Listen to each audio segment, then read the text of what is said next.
اعوذ باللہ من الشیطان الرجیم بسم اللہ الرحمن الرحیم۔ آج ہم بہت اہم ٹاپک کے بارے میں بات کریں گے۔ بہت سے لوگوں کا خیال ہے کہ جو ہم ڈیزرو کرتے ہیں وہ ہمیں ملا نہیں، ہماری قدر نہیں کی گئی۔ میں جو سمجھتا ہوں کہ جو میرا دام لگنا چاہیے تھا یا جو مقام ملنا چاہیے تھا وہ ملا نہیں۔ لوگوں نے میری قدر نہیں کی، جس ادارے میں میں کام کرتا تھا اس نے میری قدر نہیں کی، یعنی کہ یہ گلہ ہوتا ہے ان کا۔ حضرت واصف علی واصف بڑی خوبصورت بات کرتے ہیں کہ اپنی قیمت لگانا بند کرو۔ یہ جو ہم اپنی قیمتیں لگاتے پھرتے ہیں نا کہ ہائے مجھے تو وہ ملا نہیں جو میں ڈیزرو کرتا تھا، یہ بات فوراً گلے میں چلی جاتی ہے اور ناشکری میں چلی جاتی ہے۔ اب سے ہم کیا بولیں گے کہ جو بھی مجھے ملا اللہ نے مجھے میرے حق سے زیادہ دیا، نعمتیں گننا تو شروع کرو۔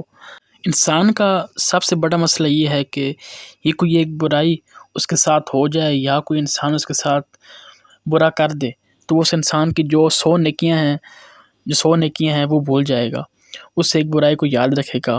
اور یہی معاملہ معاذ اللہ انسان اللہ کے ساتھ بھی کرتا ہے کہ ذرا سے کوئی ایک مشکل آتی ہے وہ اللہ کے سارے انعامات اور احسانات بھول جاتا ہے اور اس سے ایک چیز کا گلہ کرنا شروع کرتا ہے۔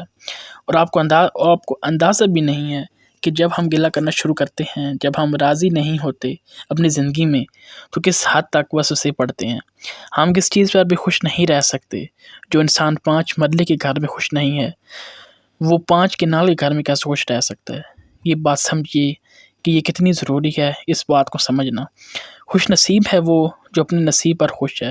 تو آج سے ہم یہ کہنا شروع کریں گے کہ یا اللہ تیرے مجھ پر بے حد احسانات ہیں کہ جو آپ نے مجھے دیا ہے نا وہ بالکل بہترین دیا ہے اور میں اس پہ راضی ہوں۔ جیسا آپ بہتر سمجھتے تھے آپ نے بالکل ویسا ہی عطا کیا ہے، بلکہ اگر کہیں یہ بھی کہنا پڑے کہ آپ نے مجھے حق سے زیادہ دیا ہے تو یہ بھی غلط نہ ہوگا۔ دیکھیں کتنی نعمتیں ہیں، گننا تو شروع کریں۔ اللہ نے آپ کو دیکھنے کے لیے آنکھیں دے دیں، عقیدہ دے دیا، ایمان دے دیا، والدین دے دیے۔ ہم اکثر گلہ کر رہے ہوتے ہیں، یقین جانیے کہ رشتے کمزور ہو رہے ہیں۔ چھوٹی سی زندگی ہے، 4 دن کا میلہ ہے، پھر اس کے بعد یہ سب ختم ہونے والا ہے۔ تو یہ جو کچھ عرصے کا عارضی ہمارا ٹھکانہ ہے اس پہ بھی ہم راضی نہیں رہ سکتے۔ تو اس بات کو سمجھیے، اللہ پاک ہمیں عمل کرنے کی توفیق دے، آمین۔